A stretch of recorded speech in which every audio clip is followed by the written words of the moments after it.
예, 이제 연말인데 평소 같으면은 굉장히 바빴겠죠. 여러 사람들이 또 초대도 하고 또 초대도 받고 이렇게 해서 이런저런 모임에 이렇게 이끌려 다니고 친구들도 만나고 할 텐데, 야, 코로나 시기라서 이런 것들이 많이 제약되고 축소되는 것 같아요. 어저께 이 앞에서 이렇게 식사를 하는데, 저녁에 그저께인가요? 식사를 하는데 그, 그 이렇게 두 명도 못 먹게 하더라고. 두 명도. 예? 그 백신을 맞은 걸 확인해야 되고, 안 그러면 이제 혼자씩 먹어야 됩니다. 이렇게 얘기를 하고 깜짝 놀랐습니다. 그래서 야, 이제 뭐 모든 것들이 다 이제 다 막혀지게 되겠구나, 그런 생각을 하게 되었습니다. 이게 초대의 시즌인데, 또 초청의 시즌인데, 우리가 그런 것들을 많이 하고 생략하면서 지나가고 있구나, 그런 생각을 하게 됩니다. 오늘은 우리가 좀 더 훨씬 더 중요한 초대에 대해서 한번 생각해 봐야 되겠다, 그런 생각을 하게 됩니다. 너무 아름답고 너무 감미롭고 또 너무 즐겁고 복되고 축복된 그러한 초대에 대해서 살펴보려고 합니다. 누구의 초대입니까? 바로 우리 주님의 초대인 것이죠. 한번 제목을 한번 따라서 읽어보겠습니다. 그리스도의 초청. 예, 우리 주 예수 그리스도께서 초대를 하고 계신, 뭐 코로나하고 상관없습니다. 그리스도께서 우리를 초대하고 계십니다. 뭐라고요? 내게로 오라. 다 내게로 오라. 이렇게 부르시고 계시는 그리스도의 이 정말 놀랍고 은혜롭고 감미로운 이 초청에 대해서 잠시 우리의 마음을 좀 집중해 보기를 원합니다. 우리가 살펴볼 것은 첫 번째로 누구를 초대하는가, 예수님께서 누구를 초대하는가. 두 번째로 이 초대의 의미가 뭔가, 왜 이렇게 초대하는가. 세 번째로 이 초대의 결과는 뭔가. 이 세 가지를 크게 생각해 보려고 합니다. 첫 번째, 초대의 대상, 누구를 초대하는가. 초대할 때는 일단 대상들이 있을 것 아닙니까, 그죠? 그 모임의 성격에 맞게 초대를 하겠죠, 그렇죠? 그래서 예를 들면 가족 모임이면 당연히 뭐 가족을 초대할 것이고, 또 뭐 동창회 모임이면 그 뭐 같은 동창회 학교 출신들을 연락해서 누가 총무가 이렇게 연락을 하겠고, 또 결혼식이면 어떻게 하겠습니까? 결혼식이면은 또 뭐 초청장을 이렇게 주겠죠. 요즘에는 다 모바일로 초청하더라고요. 그렇죠? 초청장을 모바일로 하더라고. 그래서 모바일로 이렇게 그 카톡으로 보내가지고 초대장을 만들어 예쁘게 만들어서 이렇게 초대를 하겠죠. 뭐 여러 다양한 사람이 있을 것입니다. 뭐 가족들, 친지들 다 초대할 것이고, 또 학교 친구들 초대할 것이고, 뭐 자기만이 아니라 부모님이 아시는 분들, 부모님이 이렇게 부주했던 분들도 초대해야 되잖아요, 그렇죠? 그러니까 다 이제 굉장히 폭넓은 그러한, 나도 알지 못해, 신랑 신부도 몰라 누군지, 그런데 이렇게 초대받아서 오는 그런 사람들이 있지 않습니까? 초대받은 사람도 초대한 사람도 모르고, 초대받은 사람도 저 사람 관심이 없어. 끝나고 밥 먹고 빨리 가는 거야. 그래서 그런 초대들도 있고, 여러 가지 초대 형식들이 있긴 있을 텐데요. 자, 우리 주님의 이 초대는 도대체 대상이 누구인가라고 하는 것이죠. 우리 11장 28절 한 절 말씀을 우리 한 번만 더 읽겠습니다. 이 말씀을 중심으로 설교를 하려고 합니다. 우리 여섯 절을 읽었지만은 중심은 28절 이 말씀을 가지고 설교를 하려고 합니다. 28절 말씀만 한 번만 더 읽겠습니다. 시작. 수고하고 무거운 짐진 자들아 다 내게로 오라. 내가 너희를 쉬게 하리라. 이게 요절입니다. 요절, 주제절이라고 할 수 있겠죠. 수고하고 무거운 짐진 자들아, 여기 대상이 나오고 있습니다. 수고하고 무거운 짐진 자들을 예수님께서 초대하고 계십니다. 누구일까요? 그냥 말 그 자체로만 딱 보면은 수고하고 무거운 짐진 자들아 하니까 이 초대의 대상이 제가 생각하기에 쿠팡맨 같아요. 쿠팡맨을 초대하는 것 같아요, 그죠? 수고하고 무거운 짐진 자들아, 여기 4층까지 올라오면 쿠팡맨을 맨날 만나는데, 제가 4층까지 올라오면 무거운 거 들고, 여기 엘리베이터도 없어가지고 쿠팡맨을 딱 만나가지고 뭐 수고하죠. 굉장히 무거운 거 들고 이렇게 올라와서 여기다 놓고 가고, 막 건빵도 3박스 이렇게 해가지고 여기다 놓고 가고, 이렇게 여러 가지 물건들을 많이 시키는데, 쿠팡맨들 오십시오. 쿠팡맨 한번 초청하는 날 한번 잡아보면 좋을 것 같아요. 쿠팡맨. 예, 수고하고 무거운 짐진 자들아, 수고하고 무거운 짐진 자들아, 야, 내게로 오라, 이렇게 말씀하시니까요.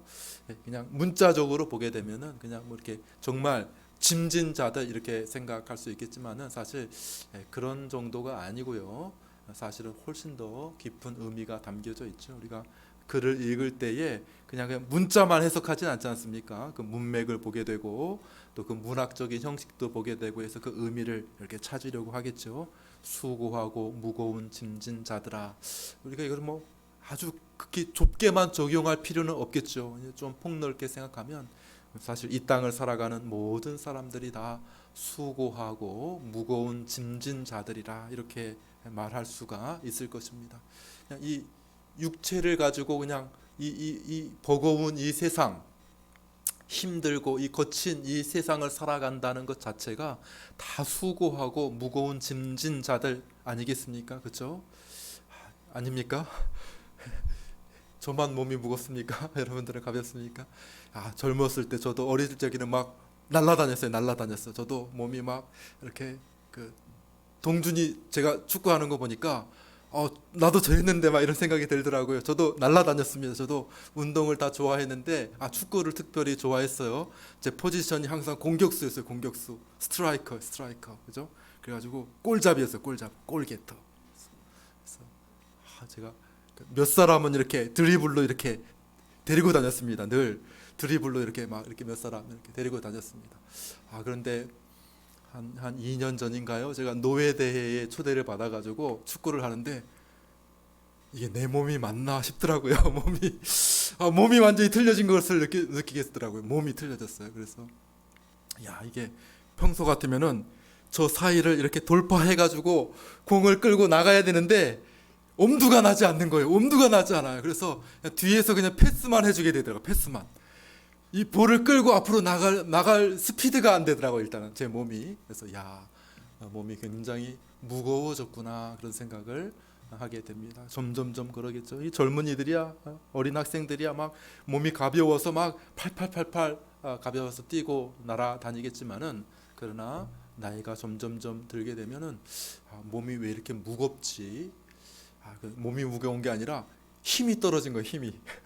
내 몸이 무거워지기도 했겠지만 힘이 떨어졌어요. 힘이. 그러니까 여러 가지 요인상 몸이 왜 이렇게 무겁지 그런 생각을 하게 됩니다. 막 이렇게 어떤 분은 자꾸 이렇게 땅이 나를 끌어내리는 것 같아. 힘들어. 이렇게 힘들지. 어깨도 막 힘들고 무겁다, 그런 생각을 하게 됩니다.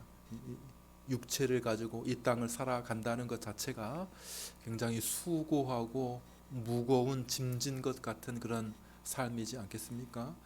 건강하더라도 그렇고 좀 몸이 불편해지기 시작하면 훨씬 더 몸이 무거워진 것 같은 느낌이 들죠. 이 땅을 살아나가는 것이 힘들다. 이렇게 육체를 가지고 이 땅을 이렇게 꾸려 나가는 것 자체가 굉장히 힘들다, 벅차다, 그런 생각을 하게 될 것입니다.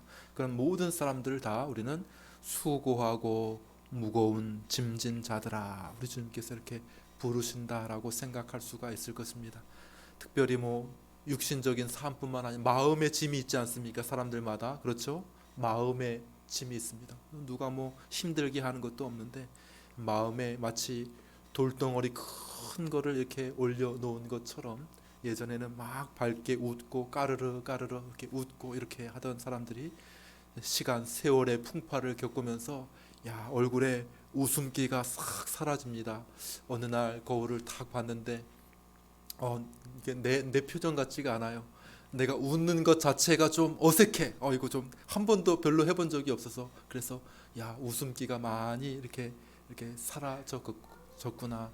마음에 특별히 어떤 어려움이 있는 사람, 큰 부담이 있는 사람, 가정에 한 명이라도 좀 아픈 분이 있으면은 그 가정 전체가 웃음이 많이 사라지게 되죠.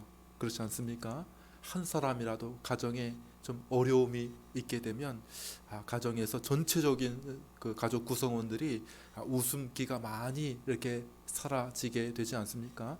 왜냐하면 그 가정에 마음의 무거운 짐이 이렇게 또 이렇게 있는 겁니다. 이걸 빼내기가 어려워요. 그러니까 이렇게 뭐 일상적인 삶도 가끔 살겠지만, 그러나 다시 그 자리로 탁 돌아가 보면 여기 여전히 있는 이 무거운 돌 때문에 마음이 또 무거워질 때가 있지 않겠습니까? 그러니까 예를 들면 걱정, 근심, 가족, 남편, 아내, 자녀, 부모, 주변의 여러 가지 일들, 앞으로 헤쳐가야 할 어떤 학업, 무거운 짐이죠.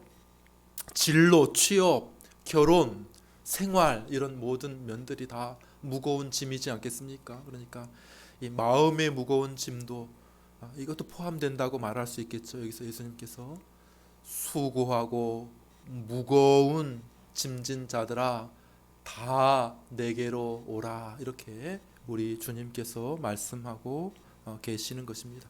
이런 것들을 다 배제할 필요는 없을 것입니다. 임의로. 그렇지만 여기 수고하고 무거운 짐진 자들아 라고 말씀하실 때에 어떤 특별한 짐을 말씀하신다고 우리가 볼 수가 있습니다. 성경 전체로 우리가 이해해 보게 되면은 여기서 말하는 것은 앞에 있는 것들이 뭐 무조건 아니다, 그런 의미는 아니야 라고 우리가 말할 필요는 없겠지만은, 그러나 특별히 좀 더 이렇게 초점이 맞춰져 있는 무거운 짐이 있다는 겁니다. 뭡니까? 그것은 바로 우리의 영혼의 짐입니다.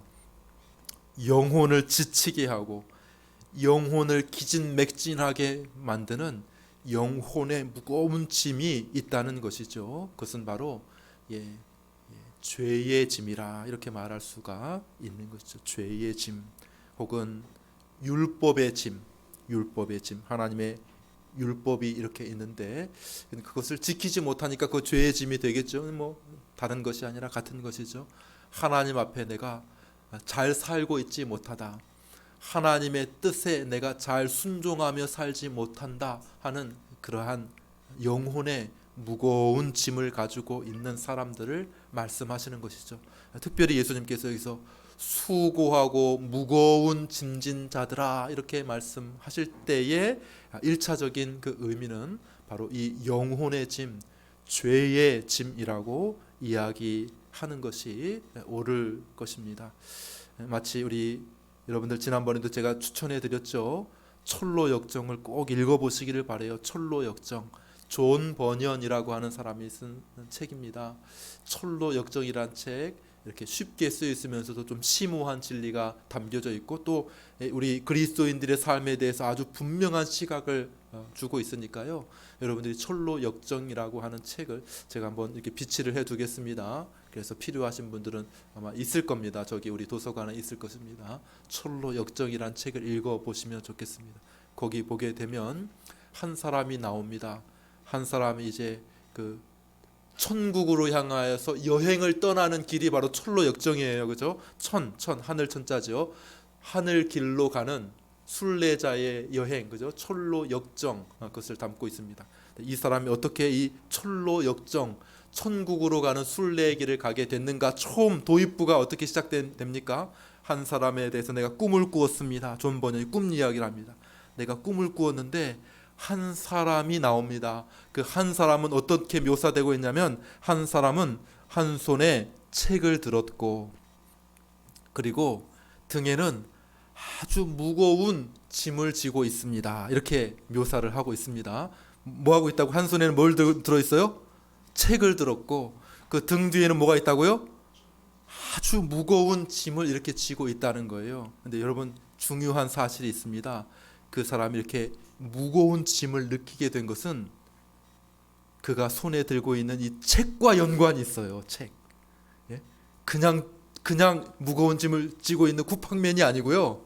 왜 이 짐을 느끼게 됐냐 하면은 이 그가 들고 있는 책과 깊은 연관이 있어요. 왜냐하면 그 도시에 사는 사람들 중에 이 무거운 짐을 들고 있는 사람이 아무도 없었거든요.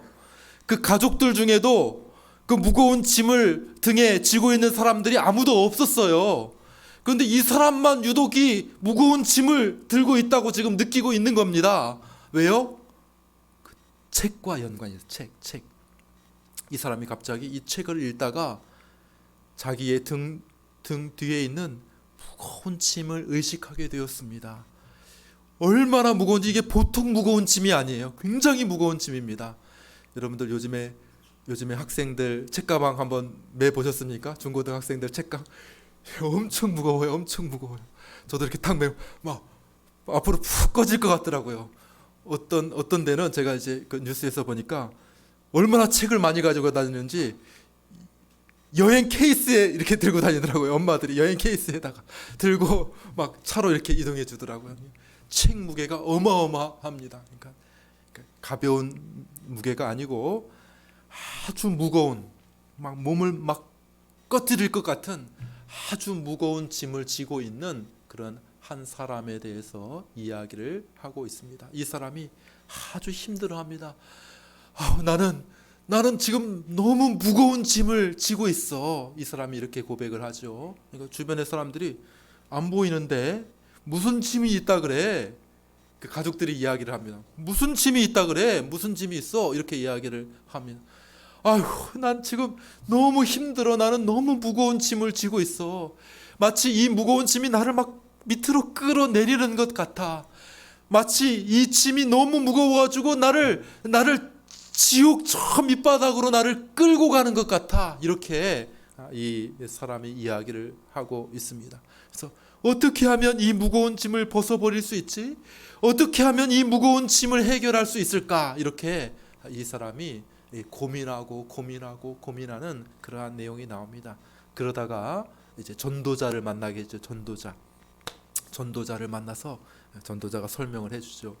당신은 저기 내 지시를 따라서 저기 앞에 보이시죠? 저기 앞에 보이시죠? 저기 조그맣게 저기 좁은 문 보이시죠? 저기 빛이 있는데 저기 좁은 문으로 들어가십시오. 그리고 좁은 문 열고 들어가면 좁은 문을 따라서 난 좁은 길이 있을 것입니다. 그 좁은 길로 계속해서 나아가십시오. 이렇게 이야기를 해주게. 철로역정 이야기입니다. 철로역정 여러분들 읽어보세요. 그 길로 나아가십시오. 그래서 이 사람이 그 전도자의 말을 따라서 좁은 문으로 이제 걸어가게 되면서 천국을 향한 순례의 길을 시작하게 된다라고 하는 이야기입니다. 그 시작이 되는 것이죠. 여러분들 그런 것과 같이 이 책은 뭡니까? 이 책은 뭐겠습니까? 이 사람이 가지고 있는 이 책은 성경책이죠. 성경책. 다른 사람에게는 느껴지지 않지만은 바로 이 하나님의 말씀인 성경책을 그가 이렇게 읽다가 어디서부터 전달받았는지 모르겠습니다. 누가 주변에 이웃이 선물해 주었는지, 앞서간 그 순례의 길을 갔던 사람이 전달해 주고 갔는지 모르겠는데 그가 이 성경책을 이렇게 읽다가 어떻게 됩니까? 자기 등 뒤에 있는 아주 무거운 짐을 느끼게 되었다라는 것이죠. 여러분들 성경의 역할이 바로 그것입니다. 성경의 역할이 첫 번째 역할은 무엇입니까? 성경의 역할은 너희들 복 받을 거야 뭐 이런 것이라기보다는 성경의 1차적이고 첫 번째 역할은 뭐냐면 우리 등 뒤에 있는 영혼의 무거운 짐을 느끼게 하는 것이 성경의 첫 번째 역할이 되는 것입니다. 여러분들 이 설교, 이 목사가 여기서 설교를 하는데 이 설교의 첫 번째 목적도 같은 것이죠. 여러분들에게 무거운 짐이 있다고 하는 사실을 깨닫게 해주는 것이 바로 바른 설교의 목적 가운데 하나라는 것이죠. 어떻게 해서 그렇게 하는데 어떻게 하나님의 말씀이 우리의 잠자는 양심을 일깨웁니다. 그동안 양심이 깊이 잠들어 있었습니다. 양심이 깨어나지 않아서 화인 맞아서 양심이 작동을 안 해요. 양심은 하나님께서 사실 모든 사람들에게 다 주신 것이거든요. 사람은 양심이 있어요. 양심이. 그렇죠? 사람은 양심이 있습니다. 다른 짐승들과는 다르게, 다른 동물들과는 다르게 사람에게는 양심이라는 것이 있어요. 하나님께서 사람들에게 양심을 주셨어요. 그런데 이 양심이 잠들어 있습니다. 양심이 작동을 하지 않아요. 죄를 짓더라도 양심이 그냥 어떻게 됐는지 그렇게 부정을 합니다. 내가 잘못 안 했다고 부정을 하죠. 그런데 하나님의 말씀이 빛이 이렇게 우리의 심령 가운데 비춰지게 되면 양심이 깨어나게 됩니다. 양심이. 그래서 양심이 활동하게 되면 점점 나의 이 짐을 느끼게 됩니다. 내가 무거운 죄의 짐을 지고 있구나. 이런 죄를 지은 사람은 하나님의 그 심판과 저주 가운데 있구나라고 하는 사실을 깨닫게 되어 버리게 되죠. 그러면서 어떻게 하면 이 무거운, 나를 이렇게 얽어매고 있는 이 무거운 이 짐을 벗어버릴 수 있을까, 이렇게 노력하는 그런 일을 합니다. 그런 노력은 뭐 여러 가지 현상으로 나올 수 있습니다. 어떻게 하면 이 나를 짓누르는 이 무거운 짐을 벗어버릴 수 있지? 그렇게 해서 어떻게 하냐면 좋은 일도 해요. 좋은 일, 착한 일도 합니다.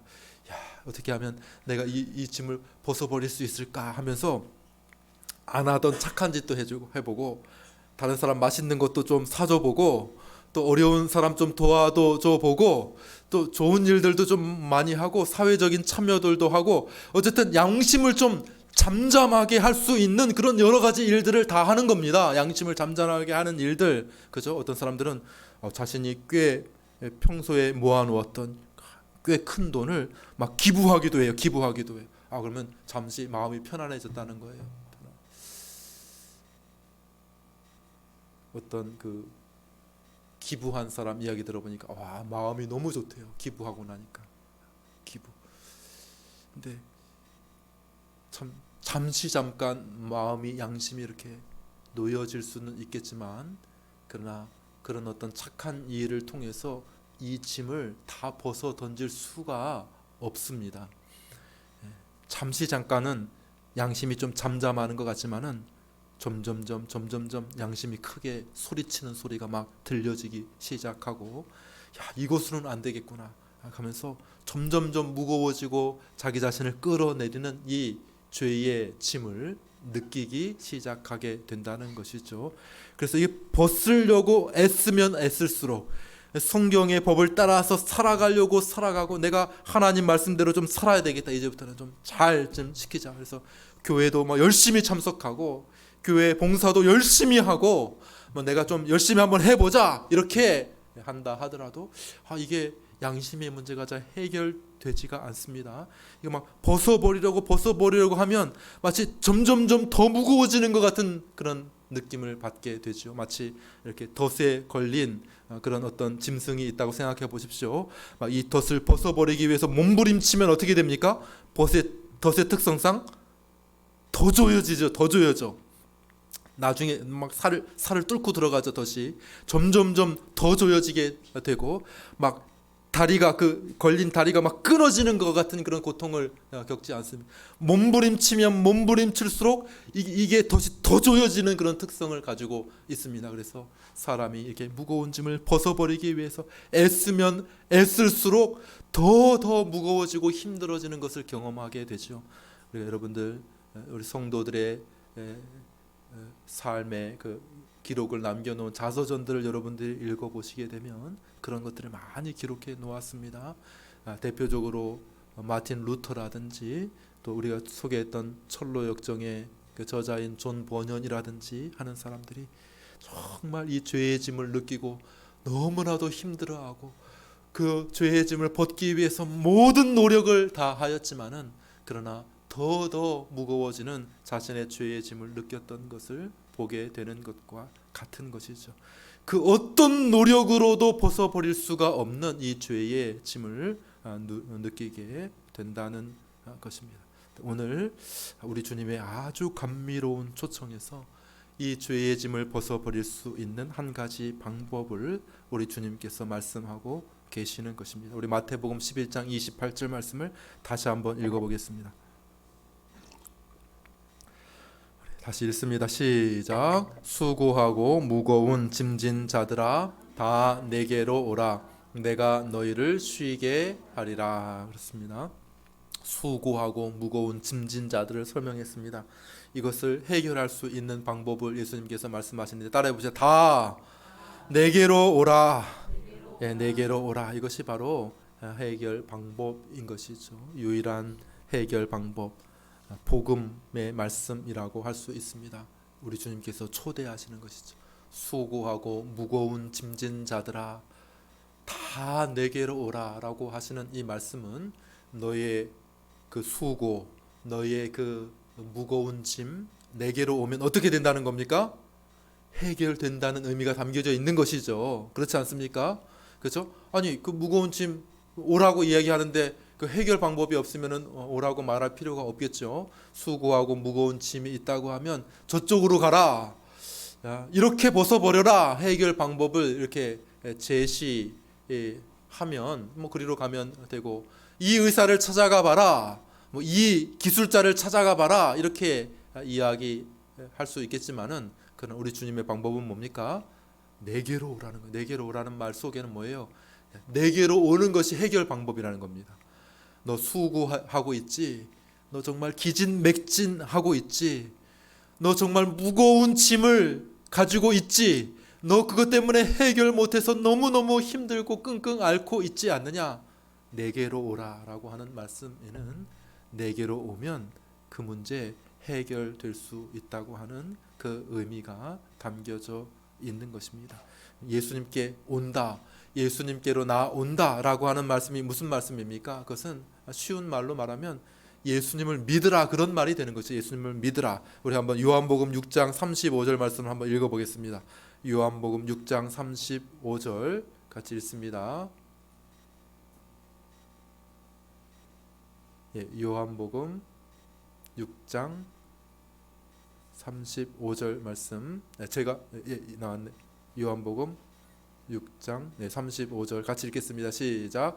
내게 오는 자는 결코 줄이지 아니할 것이요 나를 믿는 자는 영원히 목마르지 아니하리라. 여기 나오죠. 내게 오는 자는 결코 줄이지 아니할 것이요 나를 믿는 자는 영원히 목마르지 아니하리라. 똑같은 말입니다. 내게 오는 자는, 나를 믿는 자는, 똑같은 말인데 이게 반복해서 이야기한 것이죠. 그죠? 설명을 하는 것이죠. 내게 오는 자는 결코 줄이지 아니할 것이다.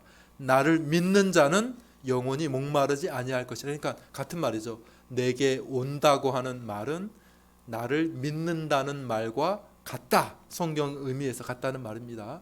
예수님께서 수고하고 무거운 짐진 자들아 다 내게로 오라 이렇게 말씀하실 때 그것은 바로 나를 믿어라 그런 말과 같다라고 하는 것이죠. 그럼 믿는다는 것은 뭡니까? 여러 가지로 표현될 수 있죠. 예수님을 믿는다, 예수님께로 나아온다, 예수님을 바라보라, 그리스도를 바라보라, 예수님께로 나아오라, 주 예수를 믿으라. 다 똑같은 말입니다. 성경 말씀에서 표현상으로 다 똑같은 말. 근데 그 의미가 담겨져 있는 그 액션 뭐 이런 의미를 좀 이렇게 더 풍성하게 드러나는 표현이 있기는 하지만은 우리가 분명하게 이야기할 때에 그것은 예수님을 믿으라, 나를 믿으라라고 하는 그런 말과 다르지 않은 표현이라고 말할 수가 있겠죠. 그러면 예수님을 믿는다는 것은 또 무슨 말인가? 여러 가지가 있습니다. 그 중에 우리가 오늘은 딱 한 가지만 생각해 보겠습니다. 예수님을 믿는다는 것은 무엇인가?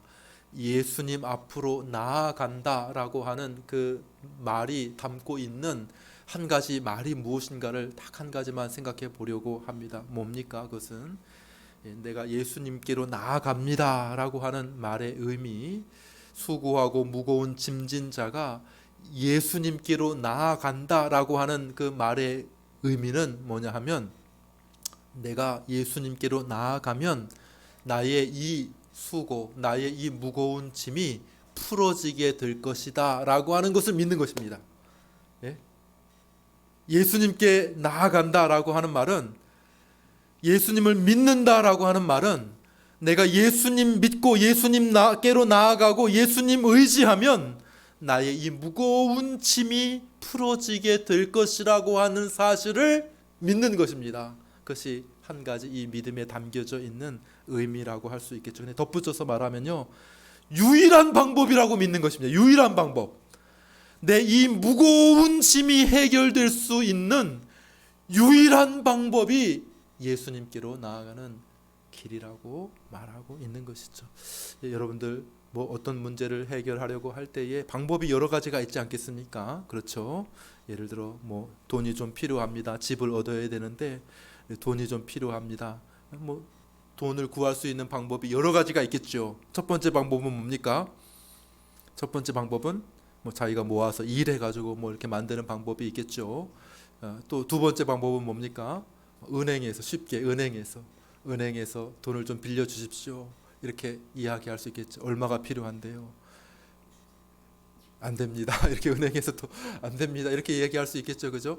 근데 어쨌든 방법이 있지 않습니까? 뭐 여러 가지 방법을 알아볼 수가 있겠죠. 대출하는 방법, 뭐 나라에서도 뭐 좀 도와준다고 하니까 힘든 사람들 나라에서도 도와준다고 하니까 좀 그런 방법들도 찾아보고 또 우리 뭐 저소득 또 그런 방법도 찾아보고 이런 방법들도 있을 수 있겠죠. 또 어떤 방법이 있습니까? 주변의 분들에게 좀 부탁하는 방법도 가족에게 부탁하는 방법도 또 있겠죠. 어쨌든 뭐 방법이 여러 가지가 있겠죠. 이 방법 안 되면 이 방법으로 하지 뭐 이 방법 안 되면 또 이 방법으로 하지 뭐 이렇게 할 수 있겠죠. 근데 그런 의미가 아니고요. 여기서 예수님께로 나오라. 다 내게로 나오라라고 하는 예수님의 말씀은 여러 길이 있는데 그런데 너 내게도 한번 와봐 그런 의미가 아니라 예수님께로 우리가 나아갑니다. 내 무거운 짐을 가지고 예수님께로 나아갑니다라고 하는 말의 의미는 다른 데는 해결 방법이 없습니다. 예수님만이 이 문제를 해결할 수 있습니다라고 하는 그러한 믿음이 담겨져 있는 행동이라는 것이죠. 그냥 한 예를 들어보겠습니다. 예를 들어볼게요. 나아만이라고 하는 장군이 있었습니다. 뭐 이스라엘은 아니고 아마 시리아, 요즘에 시리아라고 아람이라고 하는 나라의 장수였습니다. 장수, 아주 뭐 공적도 많이 세운 아람이라고 하는 왕이, 아람 나라의 왕이 아주 총애하는 아람 나라의 왕의 오른팔과 같은 역할이에요. 막 국민 영웅입니다. 영웅. 전쟁에 나가서 승리를 막 많이 했습니다. 막 백전용사예요. 그래서 왕이 군대 장관이 되었습니다. 제일 높은 군대 장관이 되었는데 이 사람이 그만 이렇게 문둥병이라고 하죠. 나병에 걸리게 됩니다. 나병에 걸리게 됐어. 이 힘도 있고 돈도 있고 권세도 있고 뭐 다 있으니까 막 고쳐보려고 하지 않았겠습니까? 여러 가지로 막 수소문해서 임금이 어이도 보내고 너 나아만 장군 좀 고쳐줘라. 뭐 모든 약은 다 써보고 이렇게 했는데도 이 문둥병 그 당시에 불치병이었어요. 불치병. 요즘에는 뭐 나병이 이제 많이 사라졌죠. 나병 환자촌도 이제 다 사라졌는데 그 당시에는 불치병이었단 말이죠. 그래서 어디에 가서도 고칠 수가 없는 이 나병이었는데 그 아람 그 나아만 장군의 집에 있던 한 여자 종이 있었어요. 여자 종, 전쟁 가서 포로로 왔는지 어떻게 했는지 여자 종 아이가 하는 말이 아이고 우리나라 저 이스라엘이라고 하는 우리나라에는 아주 훌륭한 하나님의 사람 선지자가 있습니다.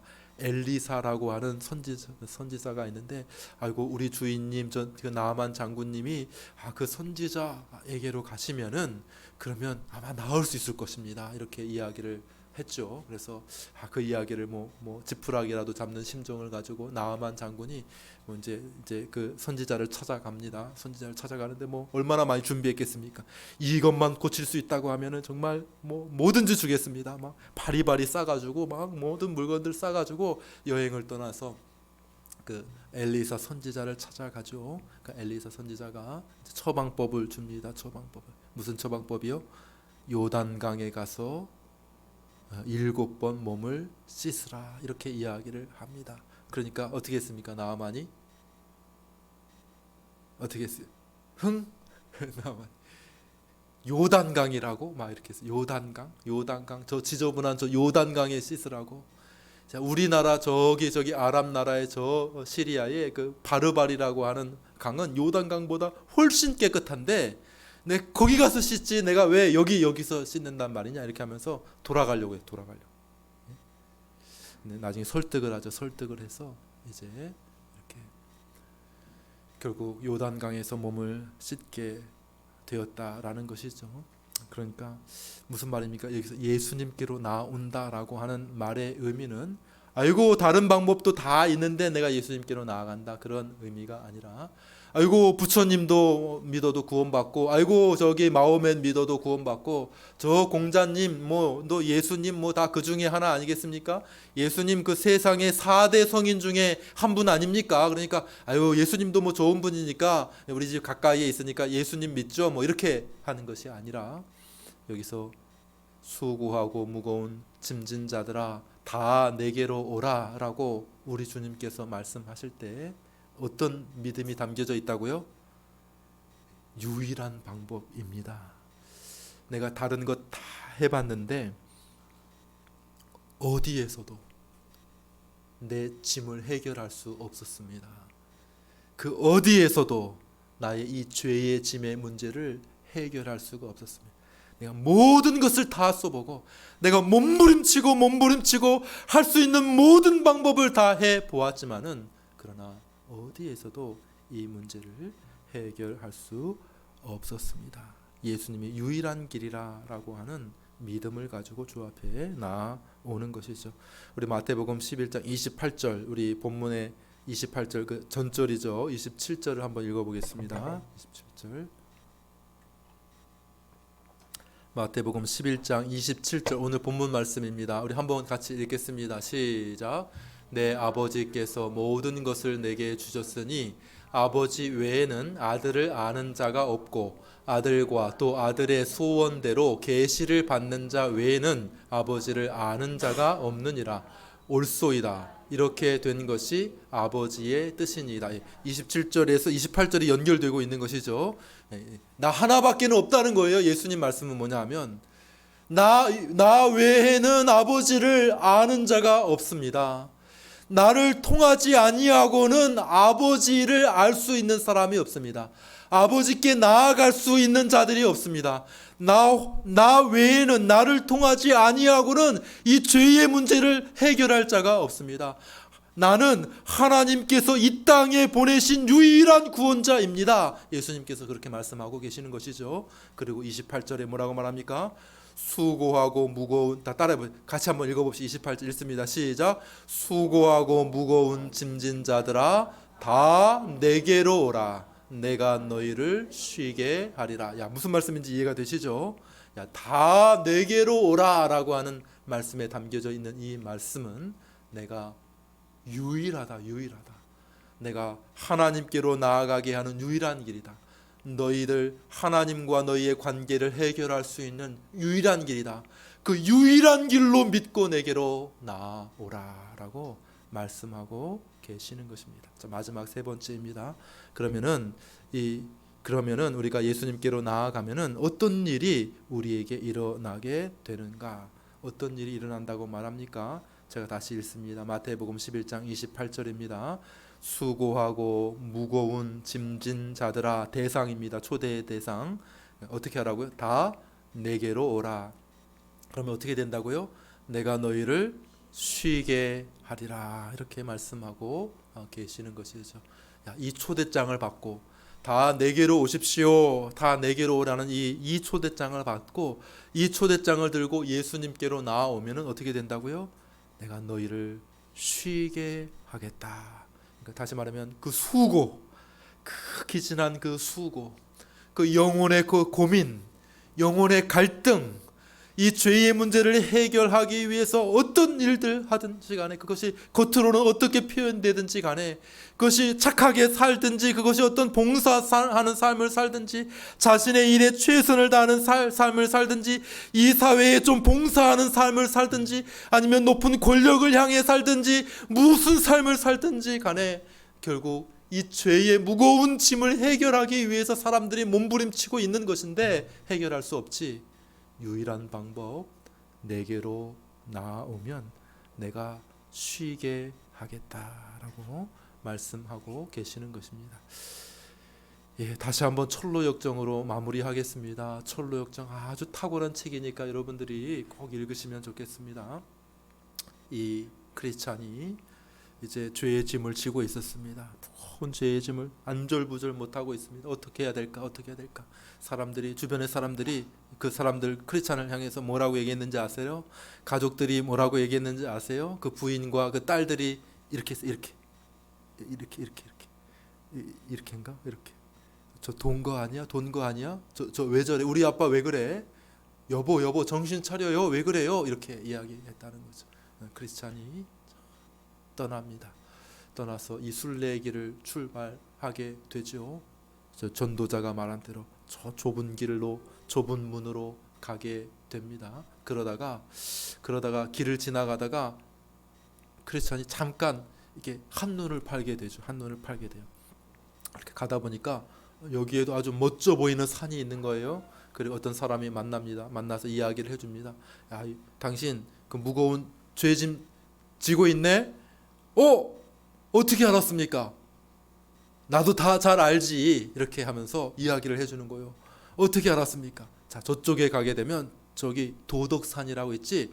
그 산에 가면 이 죄짐이 풀린다네. 그렇게 이야기를. 정말입니까? 아, 정말이지. 가봐. 그래서 가보게 되죠. 도덕산에 잠깐 곁길로 새 가지고 도덕산으로 가게 됩니다.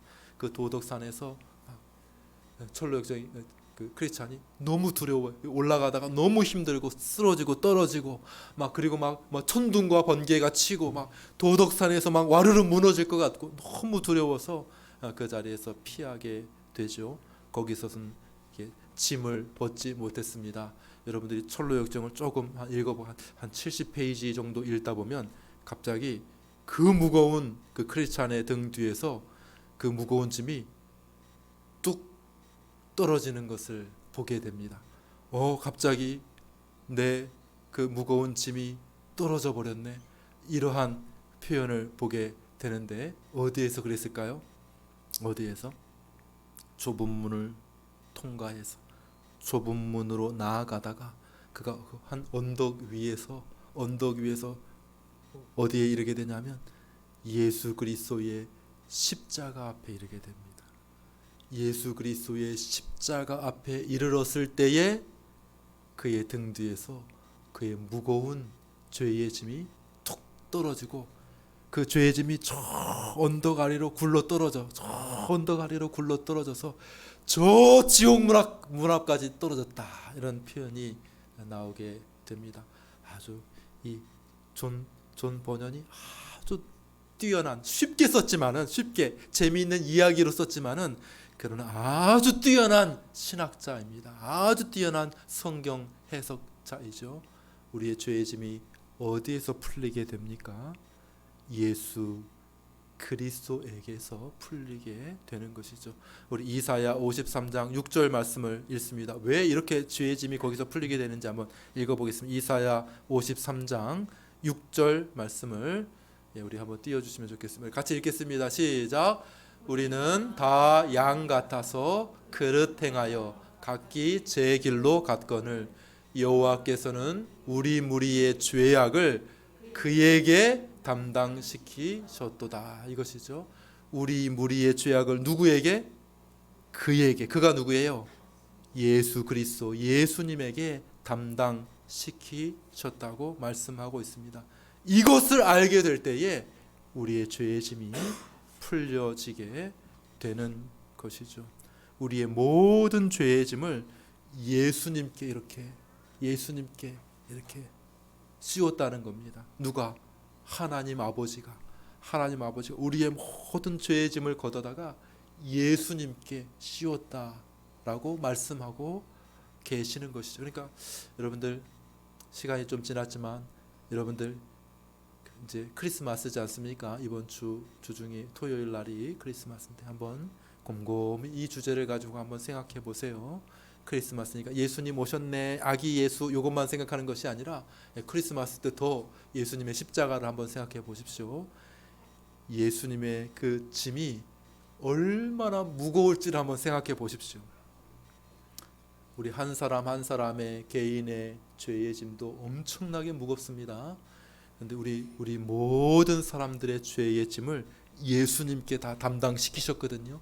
그러니까 예수님이 얼마나 무거운 죄의 짐을 지고 있는지를 여러분들이 한번 생각해 보시고 묵상해 보시는 시간이 되기를 바랍니다.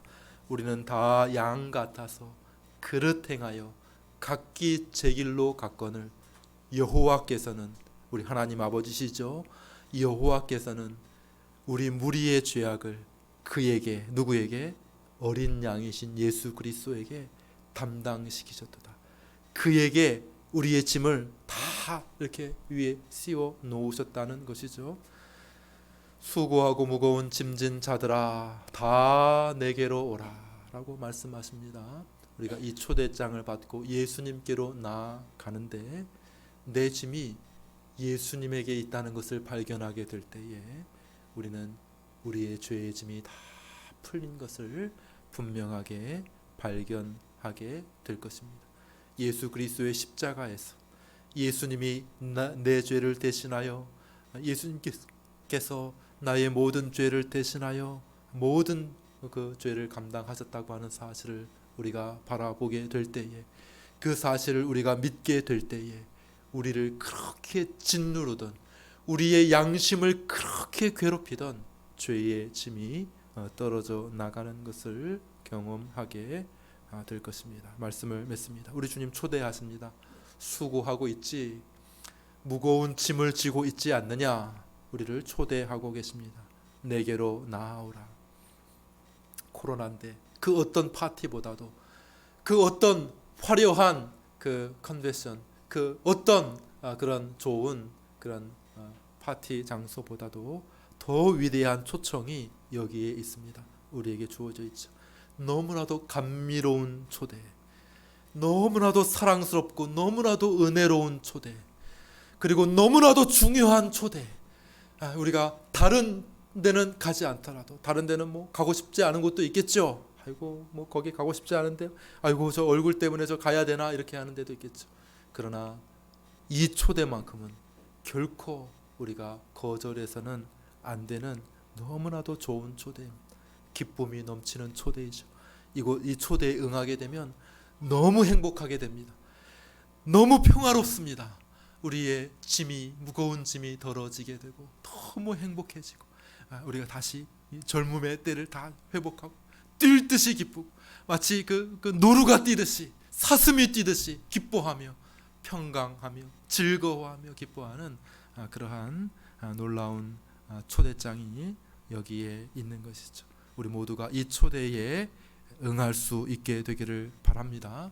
미루지 마시고, 이 초대 다음에 갈게요, 미루지 마시고 꼭 오늘 이 시간 우리 주 예수 그리스도를 바라보시고 그리스도 앞에 나아가시고 우리의 죄의 짐을 대신 지시고 있는 예수 그리스도를 바라보시는 저와 여러분들이 되실 수 있게 되기를 주님의 이름으로 축원합니다. 우리 찬송하게